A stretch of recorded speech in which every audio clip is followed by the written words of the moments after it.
অসমীয়াৰ হেপাহৰ ৰঙালী বিহুলৈ মাজত আৰু মাত্ৰ কেইটামান দিন বাকী আৰু এই মুহূৰ্তত ৰাজ্যৰ চৌদিশে আচলতে আখৰা চলিছে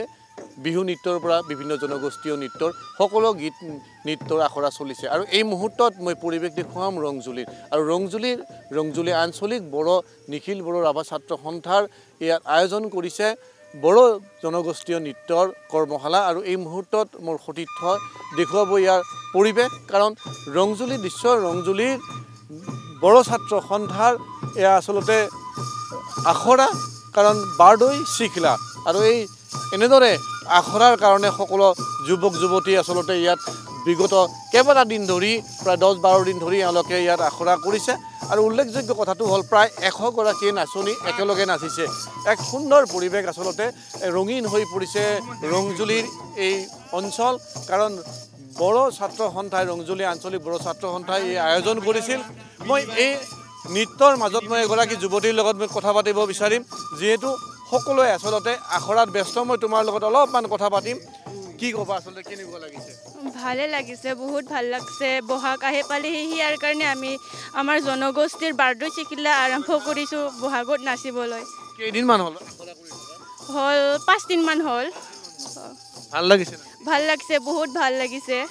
বড়ো জনগোষ্ঠীৰ এয়া আচলতে বাৰদৈ চিখিলা আৰু এয়া পৰিৱেশ দেখুৱাইছোঁ মই পুনৰবাৰ কৈছোঁ ৰংজুলিৰ এই পৰিৱেশ আচলতে ৰঙালী বিহুৰ প্ৰাকখনত এক ৰঙীন হৈ পৰিছে কাৰণ বড়ো জনগোষ্ঠীৰ যিসকল যুৱক যুৱতী আছে সেই যুৱক যুৱতীসকলক আচলতে যি তেওঁলোকৰ যি জাতীয় নৃত্য গীত এই গীতসমূহ আচলতে প্ৰচাৰৰ কাৰণে লৈ গৈছে কাৰণ আজিকালি সততে দেখা যায় আচলতে যুৱক যুৱতীসকলে আচলতে তেওঁলোকৰ যি ঐতিহ্য থকা নৃত্য গীতৰ প্ৰতিও আচলতে অনীহক কেতিয়াবা দেখা যায় কিন্তু সেই সময়ত ৰংজুলি আঞ্চলিক বড়ো ছাত্ৰ সন্থাৰ ইয়াৰ যি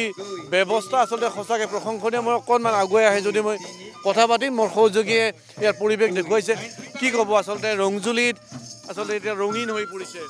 ৰঙালী বিহুৰ প্ৰাকখনত হয় আচলতে এটাই কথা আমাৰো মানে যেতিয়া বহাগ আহে অসমীয়া বহাগ বিহু ঠিক তেনেকুৱাকৈ আমাৰো মানে বৈশাগু সেনেকৈ আহি পৰে তো এই আহি পৰাৰ লগে লগে আমাৰো মানে গা মন পূৰা উৎফুল্লিত হৈ পৰে আৰু তাৰ লগতে আমিও আমাৰ যি ৰংজুলি আঞ্চলিক বড়ো ছাত্ৰ সন্থা বা বড়ো ছাত্ৰ সন্থাৰ মানে যিখিনি আমাৰ কাৰ্য মানে যিখিনি আমাৰ কৰিবলগীয়া এটা কৰণীয়তা এইখিনি আমি আমাৰ মানে বড়ো জাতিৰ মাজত আমি কৰিবৰ কাৰণে চেষ্টা কৰোঁ তো সেই কৰিবলগীয়াখিনি আমি আমাৰ যিহেতু আজিকালি দেখা পাওঁ আজিকালি গাঁৱে ভূঞে মানে কৃষ্টি মানে যথেষ্টখিনি কমি গৈছে তো আমাৰ এইটোৱে মানে লক্ষ্য উদ্দেশ্য যাতে মানে আমি গাঁৱৰ ভিতৰৰ ল'ৰা ছোৱালী আমি বাহিৰত ওলাই আনি পেলাই এনেকৈ মানে শিক্ষা মানে দি কৃষ্টি শিক্ষা দি আমি মানে বাহিৰত মানে নিব পাৰোঁ আৰু এটা কথা মানে আজিকালি খালি মানে ৰিলছ লাইফত মানে ল'ৰা ছোৱালীবিলাকক দেখা যায় কিন্তু তাৰ আমাৰ এটা উদ্দেশ্য সেই ৰিলছৰ মানে যিটো প্ৰতিভা মানে এনেকুৱা মানে বাহিৰৰ ফিল্ডত আহি দেখুৱালে